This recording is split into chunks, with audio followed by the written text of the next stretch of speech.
जिस श्री सत्य साई जिले में जिस क्षेत्र में एक कैंपस बना है वो अपने आप में विशेष है। ये क्षेत्र अध्यात्म, राष्ट्र निर्माण और सुशासन से जुड़ी हमारी विरासत का प्रतिनिधित्व करता है। आप सब जानते हैं कि पुट्टपर्ती में श्री सत्य साईं बाबा की जन्मस्थली है। ये महान स्वतंत्रता सेनानी पद्मश्री श्री कल्लुल सुब्बाराव की भूमि है। प्रसिद्ध पपेट्री आर्टिस्ट दलाभाई चलापति राव को इस क्षेत्र में ने नई पहचान दी है। इस धरती से विजयनगर के गौरवशाली राजवंश के सुशासन की प्रेरणा मिलती है। ऐसी प्रेरणादायी जगह पर नैसीन का यह नया कैंपस बना है। मुझे विश्वास है ये कैंपस गुड गवर्नेंस के नए आयाम गढ़ेगा, देश में ट्रेड और इंडस्ट्री को नई गति देगा। साथियों, आज तिरुवल्लुवर दिवस भी है।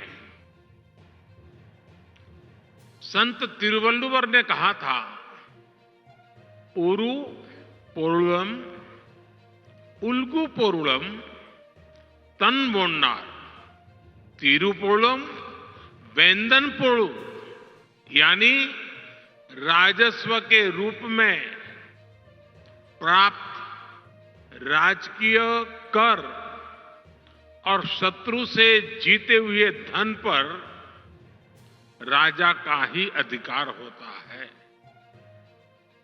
अब लोकतंत्र में राजा तो होते नहीं, राजा तो प्रजा होती है और सरकार प्रजा की सेवा का काम करती है। इसलिए सरकार को पर्याप्त राजस्व मिलता रहे, उसमें आपकी बहुत बड़ी भूमिका है। साथियों, यहां आने से पहले मुझे पवित्र लेपाक्षी में वीरभद्र मंदिर जाने का सौभाग्य मिला है। मंदिर में मुझे रंगनाथा रामायण सुनने का अवसर मिला। मैंने वहां भक्तों के साथ भजन कीर्तन में भी हिस्सा लिया। मान्यता का है कि यहीं पास में भगवान श्री राम का जटायु से संवाद हुआ था। आप जानते हैं कि अयोध्या में श्री राम के भव्य मंदिर में प्राण प्रतिष्ठा से पूर्व मेरा 11 दिन का व्रत अनुष्ठान चल रहा है। ऐसी पुण्य अवधि में यहां ईश्वर से साक्षात आशीर्वाद पाकर मैं धन्य हो गया। आजकल तो पूरा देश राममय है, राम जी की भक्ति में सराबोर है। लेकिन साथियों, प्रभु श्री राम का जीवन विस्तार, उनकी प्रेरणा, आस्था भक्ति के दायरे से कहीं ज्यादा है। प्रभु राम गवर्नेंस के, समाज जीवन में सुशासन के ऐसे प्रतीक हैं जो आपके संस्थान के लिए भी बहुत बड़ी प्रेरणा बन सकते हैं। साथियों, महात्मा गांधी कहते थे कि राम राज्य का विचार ही सच्चे लोकतंत्र का विचार है। गांधी जी ने ऐसा कहने के पीछे वर्षों का उनका अध्ययन था, उनका दर्शन था। राम राज्य यानी एक ऐसा लोकतंत्र जहां हर नागरिक की आवाज सुनी जाती थी और उसे उचित सम्मान मिलता था। राम राज्य वासियों से कहा गया है, जो राम राज्य के निवासी थे, वहां के नागरिक थे, उनके लिए कहा गया है, राम राज्य वासित्वम प्रोच्छस्वते शिरम न्यायार्थम युद्धस्व सर्वेषु समम चर परिपालय दुर्बलम विद्धि धर्मवरम प्रोच्चयस्वते शिरम राम राज्यवासित्वम। अर्थात राम राज्यवासियों, अपना मस्तक ऊंचा रखो, न्याय के लिए लड़ो, सबको समान मानो, कमजोर की रक्षा करो, धर्म को सबसे ऊंचा जानो, अपना मस्तक ऊंचा रखो, तुम राम राज्य के वासी हो। राम राज्य सुशासन के इन्हीं 4 स्तंभों पर खड़ा था, जहां सम्मान से, बिना भय के हर कोई सिर ऊंचा करके चल सके, जहां हर नागरिक के साथ समान व्यवहार हो, जहां कमजोर की सुरक्षा हो और जहां धर्म यानी कर्तव्य सर्वोपरि हो। आज 21वीं सदी के आपके आधुनिक संस्थान के 4 सबसे बड़े ध्येय यही तो है। एक, एडमिनिस्ट्रेटर के रूप में रूल्स और रेगुलेशंस को लागू करने वाली इकाई के रूप में आपको इस बात को हमेशा याद रखना है। साथियों, नैसिन का रोल देश को एक आधुनिक इकोसिस्टम देने का है, एक ऐसा इकोसिस्टम जो देश में व्यापार कारोबार को आसान बना सके, जो भारत को ग्लोबल ट्रेड का अहम पार्टनर बनाने के लिए और फ्रेंडली माहौल बना सके, जो टैक्स, कस्टम्स, नारकोटिक्स जैसे विषयों के माध्यम से देश में ईज ऑफ डूइंग बिजनेस को प्रमोट करे और जो गलत प्रैक्टिसेस से सख्ती से निपटे। थोड़ी देर पहले मैं कुछ नौजवान युवा ट्रेनी अफसरों से भी मिला हूं। ये अमृत काल को नेतृत्व देने वाली कर्म योगियों की अमृत पीढ़ी है। आप सभी को सरकार ने अनेक शक्तियां भी दी हैं। इस शक्ति का उपयोग आपके विवेक पर निर्भर करता है और इसमें भी आपको प्रेरणा प्रभु श्री राम के जीवन से मिलेगी। एक प्रसंग में भगवान राम लक्ष्मण से कहते हैं, नेयम मम मही सौम्य दुर्लभा सागरांबरा न हि क्षयेयम धर्मेण शक्रत्वमपि लक्ष्मण, यानी मैं चाहूं तो सागर से घिरी ये धरती भी मेरे लिए दुर्लभ नहीं है, लेकिन अधर्म के रास्ते पर चलते हुए अगर मुझे इंद्रप्रस्थ भी मिले तो मैं स्वीकार नहीं करूंगा। हम तो अक्सर देखते हैं कि छोटे छोटे लालच में ही कई बार लोग अपने कर्तव्य, अपनी शपथ को भूल जाते हैं। इसलिए आप सभी अपने कार्यकाल में प्रभु राम की कही ये बात अवश्य याद रखिए।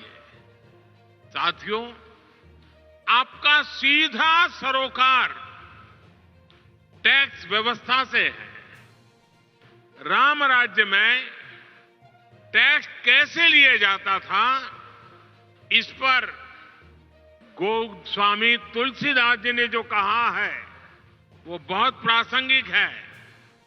गोस्वामी जी तुलसीदास जी कह रहे हैं, बरसत हर्षत लोग सब, करसत लखै न कोई, तुलसी प्रजा सुभागते, भूप भानु सो होई। अर्थात सूर्य पृथ्वी से जल खींचता है और फिर वही जल बादल बनकर वर्षा के रूप में वापस धरती पर आता है, समृद्धि बढ़ाता है। हमारी टैक्स व्यवस्था भी वैसी ही होनी चाहिए। हमारा प्रयास होना चाहिए कि जनता से लिए टैक्स की पाई पाई जन कल्याण में लगे और वो समृद्धि को प्रोत्साहित करे। आप अध्ययन करेंगे तो इसी प्रेरणा से हमने बीते 10 वर्षों में टैक्स सिस्टम में बहुत बड़े रिफॉर्म किए।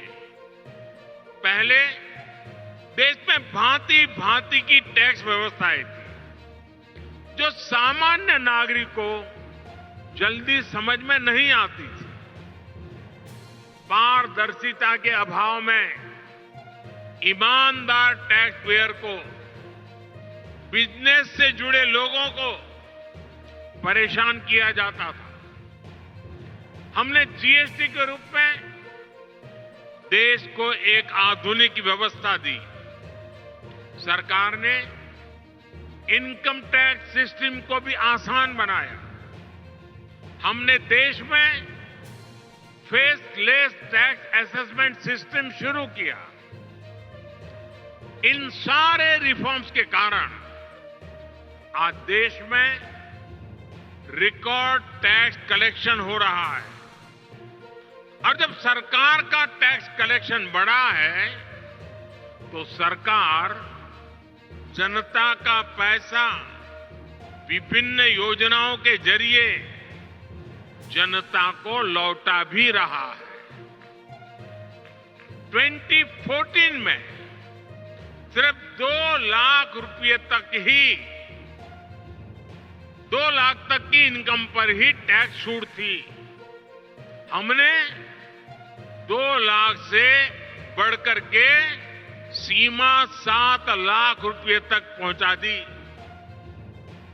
2014 के बाद से हमारी सरकार ने टैक्स में जो छूट दी है, जो रिफॉर्म किए हैं, उससे देशवासियों को करीब करीब 2.5 लाख करोड़ रुपए टैक्स की बचत हुई है।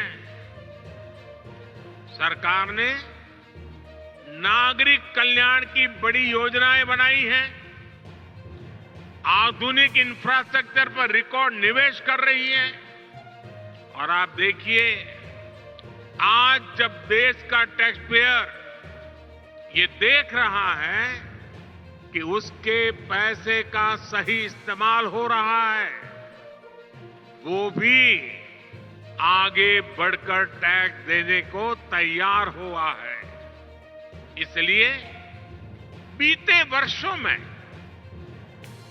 टैक्स देने वालों की संख्या लगातार बढ़ रही है। यानी हमने जो कुछ जनता से लिया वो जनता के चरणों में ही समर्पित कर दिया। यही तो सुशासन है, यही तो राम राज्य का संदेश है। साथियों, कि संसाधनों का ऑप्टिमम यूटिलाइजेशन कैसे हो। अतीत में हमारे यहां प्रोजेक्ट्स को अटकाने, लटकाने और भटकाने की एक प्रवृत्ति रही है। इसके कारण देश का बहुत बड़ा नुकसान होता है। ऐसी प्रवृत्ति के प्रति सावधान करते हुए भगवान राम भरत से कहते हैं, और वो बड़ा इंटरेस्टिंग बातचीत है भरत और राम के बीच की।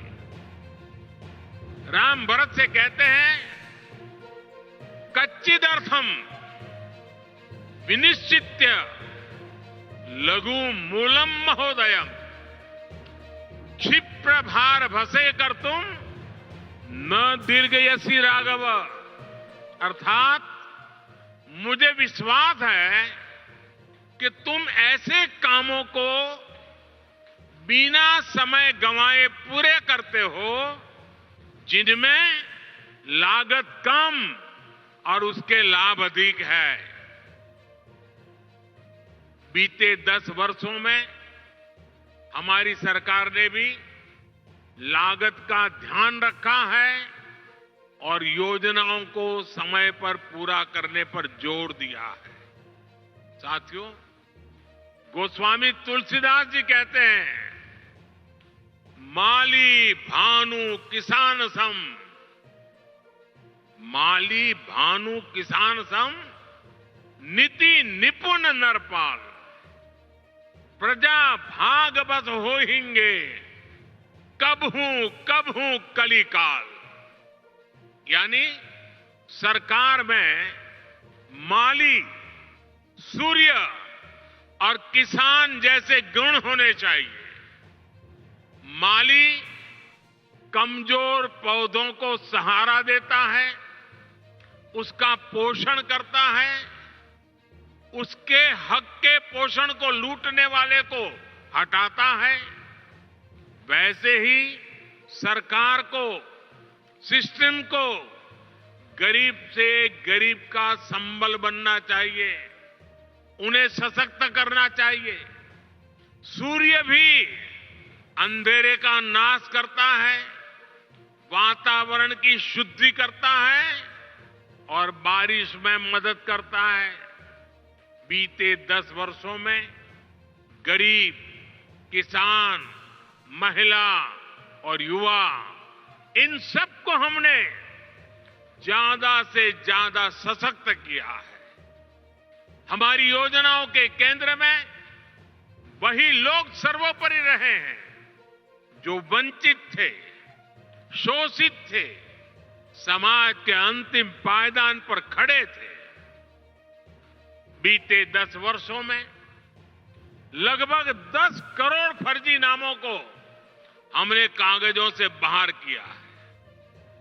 आज दिल्ली से निकला एक एक पैसा उस लाभार्थी के बैंक अकाउंट में पहुंचता है जो इसका हकदार है। भ्रष्टाचार के विरुद्ध लड़ाई, भ्रष्टाचारियों पर एक्शन सरकार की प्राथमिकता रही है। आप सभी को इन्हीं प्राथमिकताओं को ध्यान में रखकर अपना कार्य करना ही चाहिए। साथियों, राष्ट्र के विकास के लिए राज्य का विकास, इस भावना के साथ जो काम हुआ है, इसके सुखद परिणाम आज हमें मिल रहे हैं। आपको कल रिलीज हुई नीति आयोग की ताजा रिपोर्ट की जानकारी अवश्य हुई होगी। जब कोई सरकार गरीबों के प्रति संवेदनशील होती है, जब कोई सरकार साफ नियत से गरीबों की परेशानी दूर करने के लिए काम करती है, तो उसके परिणाम भी निकलते हैं। नीति आयोग ने कहा है कि हमारी सरकार के 9 साल में देश में करीब करीब 25 करोड़ लोग गरीबी से बाहर निकले हैं। जिस देश में दशकों तक गरीबी हटाओ के नारे दिए जाते रहे, उस देश में सिर्फ 9 साल में करीब 25 करोड़ लोगों का गरीबी से बाहर निकलना ऐतिहासिक है, अभूतपूर्व है। 2014 में सरकार में आने के बाद से हमारी सरकार ने जिस तरह गरीब कल्याण को प्राथमिकता दी, ये उसका नतीजा है। मेरा हमेशा से ये मानना है कि देश के गरीब में वो सामर्थ्य है कि अगर उसे साधन दिए जाएं, संसाधन दिए जाएं, तो वो गरीबी को खुद परास्त कर देगा। आज हम यही होता हुआ देख रहे हैं। हमारी सरकार ने गरीबों की सेहत पर खर्च किया, शिक्षा पर खर्च किया, रोजगार स्वरोजगार पर खर्च किया, उनकी सुविधाएं बढ़ाई, और जब गरीब का सामर्थ्य बढ़ा, उसे सुविधा मिली, तो वो गरीबी को परास्त करके सीना तानकर गरीबी से बाहर निकलने लगा। 22 जनवरी को अयोध्या में राम मंदिर में प्राण प्रतिष्ठा से पहले एक और शुभ समाचार देश को मिला है।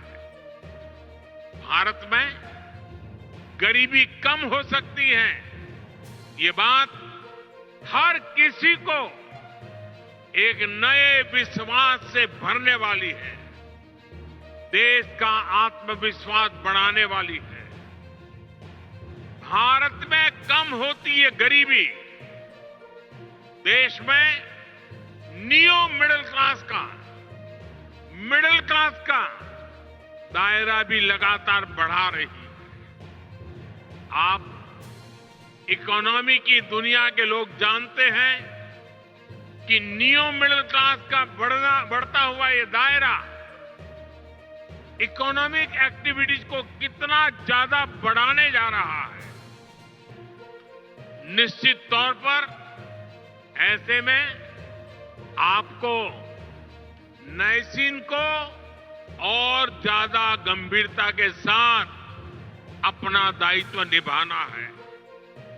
साथियों, आपको याद होगा, लाल किले से मैंने सबका प्रयास की बात कही थी। सबका प्रयास का महत्व क्या होता है, इसका उत्तर भी हमें प्रभु श्री राम के जीवन से ही मिलता है। श्री राम के सामने विद्वान, बलशाली और संपन्न लंकाधिपति रावण की विराट चुनौती थी। इसके लिए उन्होंने छोटे छोटे संसाधनों, हर प्रकार के जीवों को इकट्ठा किया, उनके साझे प्रयासों को एक विराट शक्ति में बदला, और अंत में सफलता राम जी को ही मिली। ऐसे ही विकसित भारत के निर्माण में भी हर अधिकारी, हर कर्मचारी, हर नागरिक की अहम भूमिका है। देश में आय के साधन बढ़े, देश में निवेश बढ़े, देश में व्यापार कारोबार करना आसान हो, इसके लिए हम सभी को मिलकर काम करना है। सबका प्रयास, इस मंत्र को लेकर के चलना है। नैसीन का यह नया कैंपस अमृतकाल में सुशासन की प्रेरणा स्थली बने, इसी कामना के साथ आप सभी को फिर से बहुत बहुत बधाई, धन्यवाद।